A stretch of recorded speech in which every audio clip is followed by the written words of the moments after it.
And speaking of the United States, thousands of travelers face delays at the U.S. airports. This came after an outage of the Customs and Border Protection's processing system took place. The department said in a statement that the outage was temporary and that they were using alternative procedures until the systems were back online. CBP, the department also accepted that some travelers were experiencing longer wait time.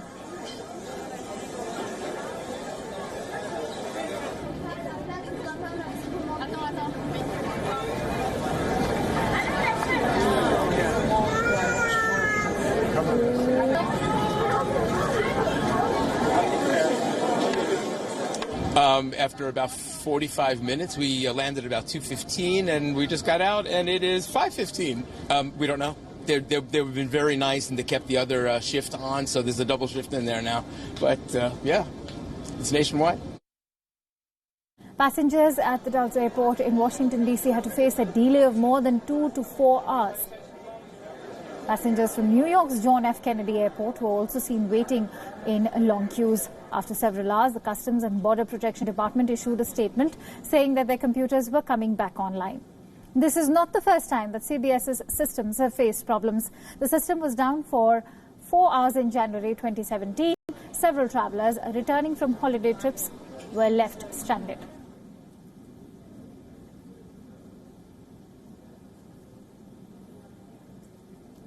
A long-standing tradition in U.S. politics, Iowa can make or break a presidential candidate's White House run. This rural Midwestern state is the first to hold its primaries with the famed Iowa caucuses in February 2020. And for the many Democrats vying for their party's nomination, the Iowa State Fair is an essential campaign stop. We bring you more. Hi.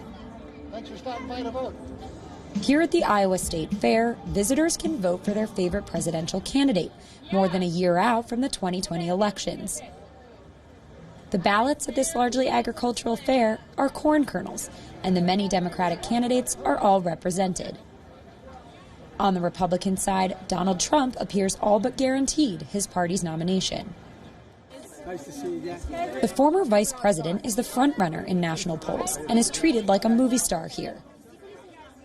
But even the less well-known candidates hit up the fair, with the hopes of making a name for themselves in this early voting state. The shortage of both. I've only been in this race for about 10 weeks, yet it's my 8th trip to Iowa. And I've listened and I've learned from you. Next February, Iowans will select their preferred candidate in the Iowa caucuses, often seen as an early indicator for each party's eventual nominee. The fair is a crucial way for candidates to connect with the voters who could make or break their presidential dreams. But not without a little fun, in the form of pig races and fried corn dog tastings. Every 4 years, farmers like John, a Trump supporter, watch as the politics of Washington comes storming into the state. The Iowa State Fair is pretty much the kickoff for the presidential candidates to get ready for the caucuses. Get your name out, get with the people. Mike is taking his voting responsibility very seriously. The environmental activist went to see every single Democratic candidate at the fair this year. I don't think it's dividing the party, but I think we need to start weeding some of them out to eliminate them. I think they need to self-select and say, I'm only at 1%. After a long and grueling campaign season filled with debates, dropouts, and plenty of drama, in July 2020, the Democratic National Convention will finally reveal their pick to face Donald Trump. And this predominantly white and Christian state, whose population represents only 1% of voters in the U.S., will ultimately determine who stays in the race.